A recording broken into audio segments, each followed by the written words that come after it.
Selamat malam, Kaltim Hedan Malam kembali hadir bersama saya, Rosmi Rahma. Sejumlah informasi penting akan kami hadirkan untuk Anda dan berikut di antaranya. Kita awali Headline Malam edisi kali ini, 2 orang kakak beradik diamankan Reskrim Polresta Balikpapan lantaran mencuri. Aksi pencurian dilakukan di rumah ibadah Polresta Balikpapan. Berikut informasinya. 2 orang tersangka kasus pencurian Ari Budi Santoso dan Arnold Parayogi dibekuk tim beruang hitam Reskrim Polresta Balikpapan di kawasan Karyangau, Balikpapan Barat pada 7 November lalu. Aksi pencurian dilakukan oleh tersangka Ari Budi. Saat itu korban sedang ingin melakukan ibadah di Masjid Baitul Aman, Polresta Balikpapan. Saat mengambil air wudhu, tas korban ditaruh. Saat itulah pelaku langsung mengambil tas milik korban. Atas kejadian tersebut, korban melaporkan musibah yang dialaminya. Dalam waktu 1 hari, pelaku dapat diamankan beserta barang buktinya. Korban alami kerugian mencapai 5 juta rupiah. Barang bukti yang diamankan berupa 1 buah rokok elektrik, powerbank, dan tas berwarna hitam. Di mana pada saat itu ada seorang jemaah sholat Jumat akan melaksanakan wudhu. Kemudian meletakkan tas di lokasi tersebut. Nah, pada saat itu pelaku atas nama AR mengambil sebuah tas tersebut. Dan siapa satunya kemana? Ini baru 1 ya, untuk pelaku masih 1 ya, AR dulu. AR ini sebagai pelaku yang mengambil tas. Pelaku utama ya? Ya, pelaku utama. Kemudian atas kejadian tersebut, korban melaporkan kejadian ini ke Piket Polresta Balikpapan dengan kerugian Rp5.200.000.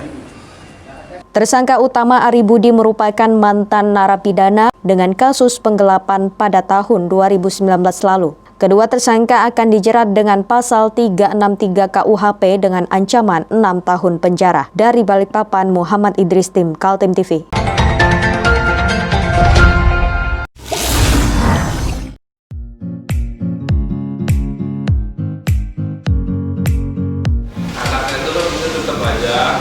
Cara mudah beriklan digital di Kaltim TV.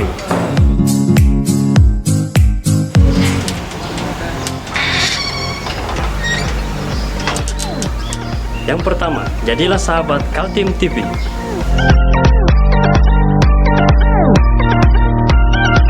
Dengan Rp1 juta, para sahabat mendapat 20 kali tayang di slot berita kamu.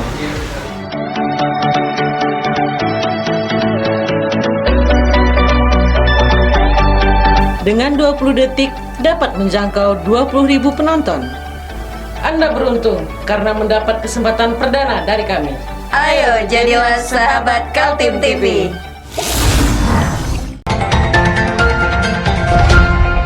Masa pandemi COVID-19 tidak membuat kreativitas terhenti. Bahkan di Lekulu, Kabupaten Kutai Kartanegara, warga bersama pemerintahan kecamatan menggelorakan olahraga rekreasi sebagai upaya membangun imun tubuh.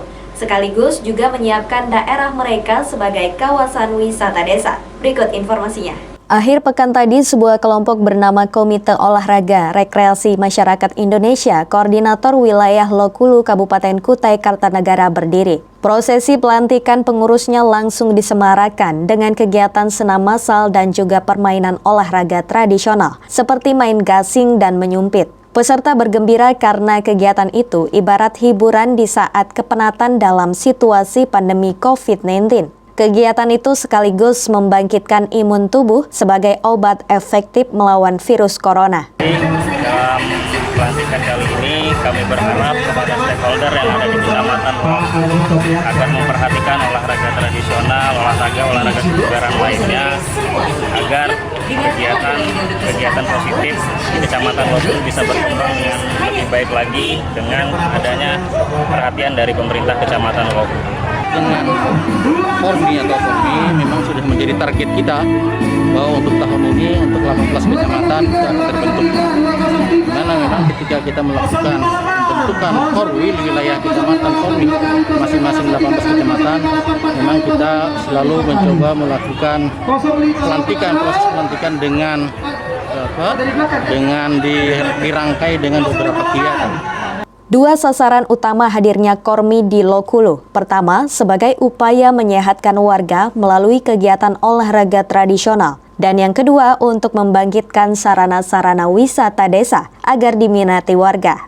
Ada banyak tempat wisata di Lokulu, Kutai Kartanegara, mulai dari wisata alam sampai wisata sejarah. Kormi bersama pemerintahan di Lokulu ingin menggairahkan wisata lokal sebagai upaya membangkitkan perekonomian masyarakat yang menurun akibat masa pandemi COVID-19. Dalam Kecamatan Lokulu saya mendorong semua kearifan lokal yang ada di desa-desa, di 15 desa. Artinya saya dorong untuk bisa desa di Kecamatan Lokulu ini artinya membuat kearifan lokalnya, tujuannya untuk mendapatkan PAT yang ada di masing-masing desa, wisata yang harus dikembangkan lebih dari pemerintah ini kepanjangan dari pemerintah kabupaten.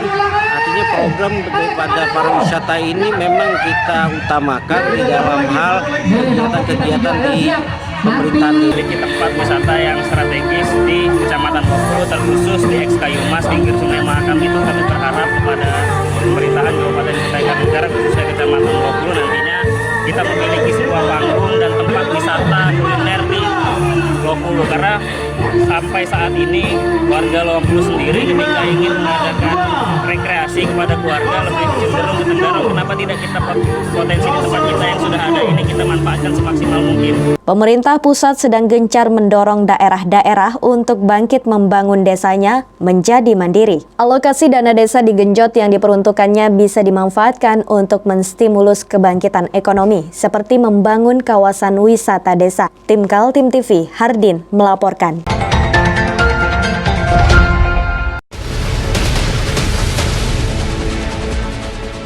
Mari kita memerangi virus corona dengan mematuhi imbauan pemerintah, stay at home.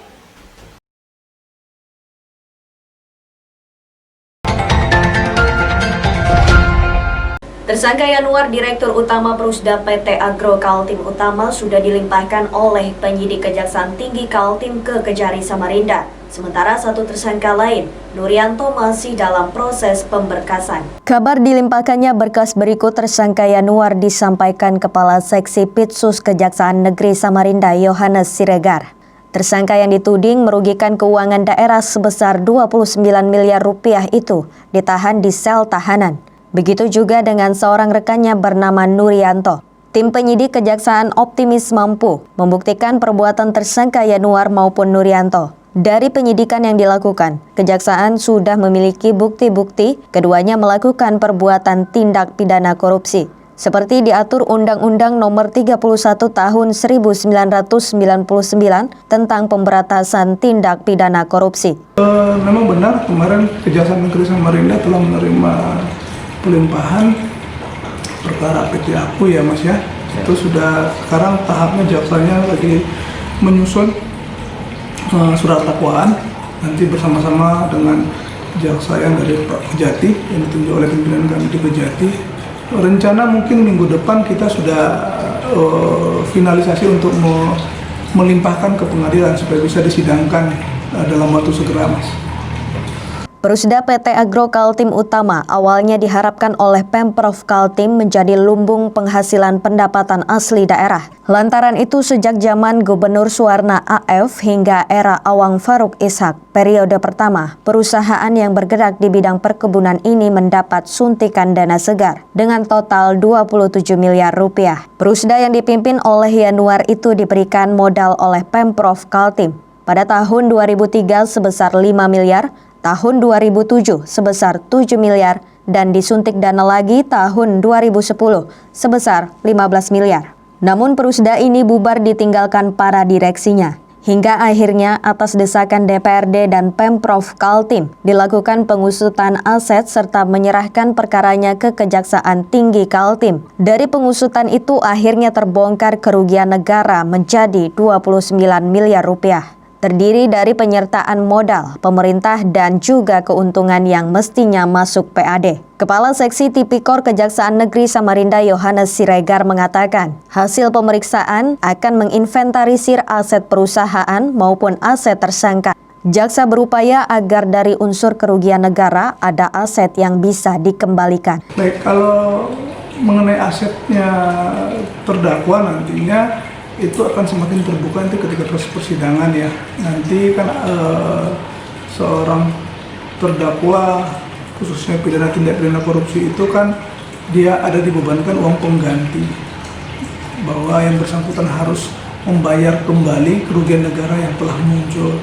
Nah, nanti dari situ kita akan melihat aset-aset yang seperti yang mungkin diduga ya, masih ada, nanti akan kita telusuri, ada aset tracing nanti namanya dari kejaksaan untuk menelisik apakah memang benar masih ada aset-asetnya yang bersangkutan, untuk boleh kita sita, nanti baru kita jadikan pembayaran uang pengganti maupun. Diadilinya Yanuar dan Nuryanto karena jaksa menemukan perbuatan pidana, yakni keduanya mengalihkan modal dari Pemprov kepada perusahaan-perusahaan lain yang sebagian sudah ditelusuri ternyata fiktif. Tim Kaltim TV, Hardin melaporkan.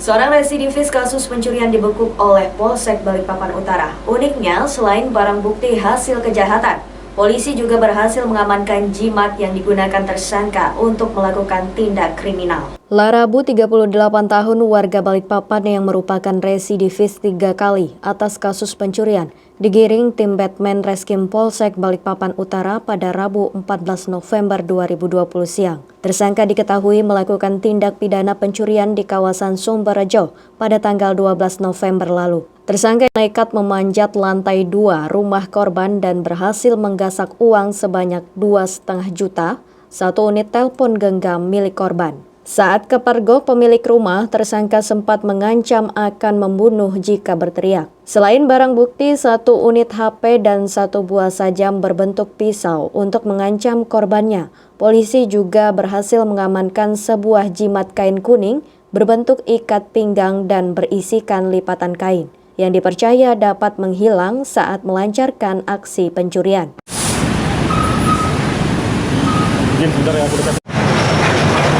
Pelaku melakukan aksinya dengan cara memanjat dinding rumah di lantai 1 naik ke atas.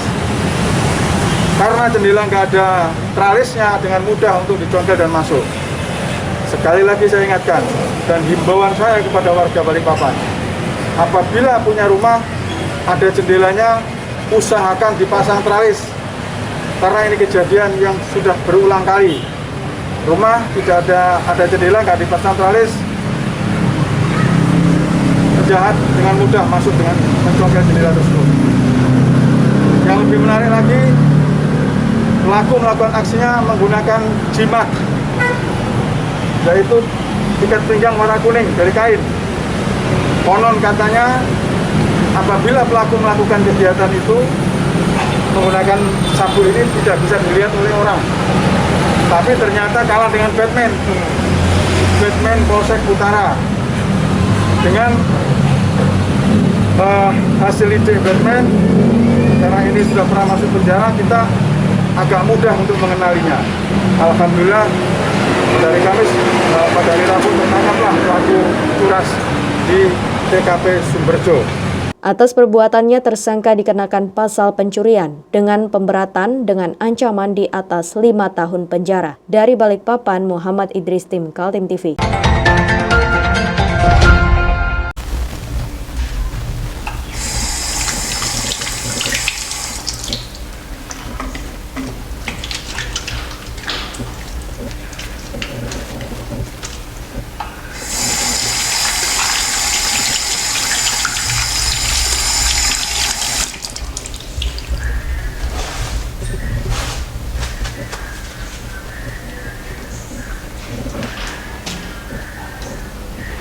Meskipun di rumah saja, kita tetap selalu menjaga kesehatan, cuci tangan, menggunakan hand sanitizer. Ingat, mulailah dari diri sendiri. Menjelang penyelenggaraan Pilkada serentak tanggal 9 Desember, KPU Kota Samarinda mulai merekrut petugas di TPS, tempat pemungutan suara. Petugas TPS termasuk diantaranya tenaga pengaman harus di rapid test terlebih dulu untuk memastikan lokasi pemungutan suara steril dari virus corona. 3 pasang calon wali kota dan wakil wali kota Samarinda sudah siap berlaga.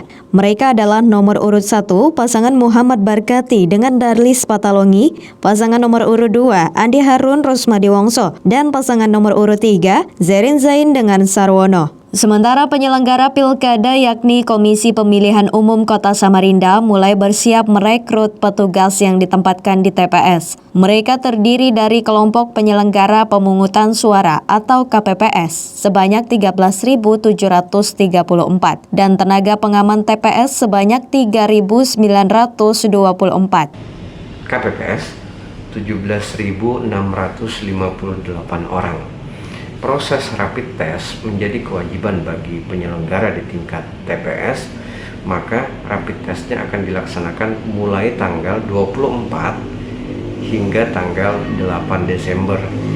Karena sesuai dengan ketentuan, rapid test dilaksanakan setelah mereka ditetapkan sebagai KPPS dan PAM TPS terpilih.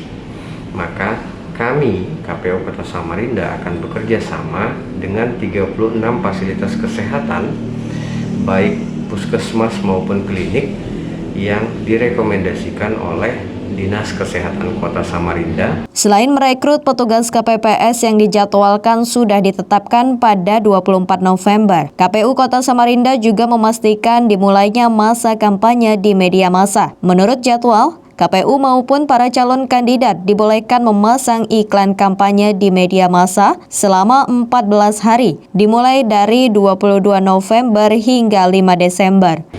KPU 14 hari sebelum masa penayangan harus menerima desain iklan dan materi iklan dari pasangan calon untuk dilakukan verifikasi dengan memperhatikan durasi, ketepatan durasi tidak melebihi ketentuan yang ada dan harus pas, kemudian memastikan bahwa tidak ada black campaign di dalamnya dan tidak ada materi-materi yang melenceng atau memenuhi unsur-unsur syarat. Sehingga jika verifikasi sudah dilakukan dan dinyatakan memenuhi syarat dan layak untuk diiklankan, maka KPU akan melakukan koordinasi dan komunikasi dengan media cetak, elektronik, dan radio untuk menayangkan iklannya. Adapun masa penayangan iklan 14 hari itu tidak diasumsikan 14 hari di masing-masing media cetak karena harus menyesuaikan kemampuan keuangan KPU. Kemungkinan besar nanti pada saat rapat koordinasi. Saat ini ketiga calon masih melakukan sosialisasi kepada masyarakat. Pada masa pandemi COVID-19, sosialisasi tidak sama dengan pilkada sebelumnya karena ada pembatasan jumlah yang hadir pada saat dilakukan pertemuan calon maupun tim sukses dengan warga. Tim Kaltim TV, Hardin melaporkan.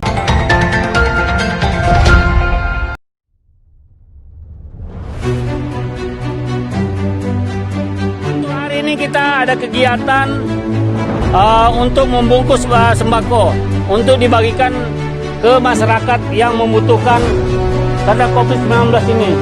Semoga kita sukses semua. Amin. Harus kerjasama yang bagus. Pancasila! Amin. Pancasila! Amin. Pancasila! Amin. Merdeka! Merdeka!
Demikian Kaltim Headline Malam edisi kali ini. Informasi lainnya dapat Anda simak melalui situs website kami www.kaltim.tv, channel YouTube dan fanpage Facebook Kaltim TV.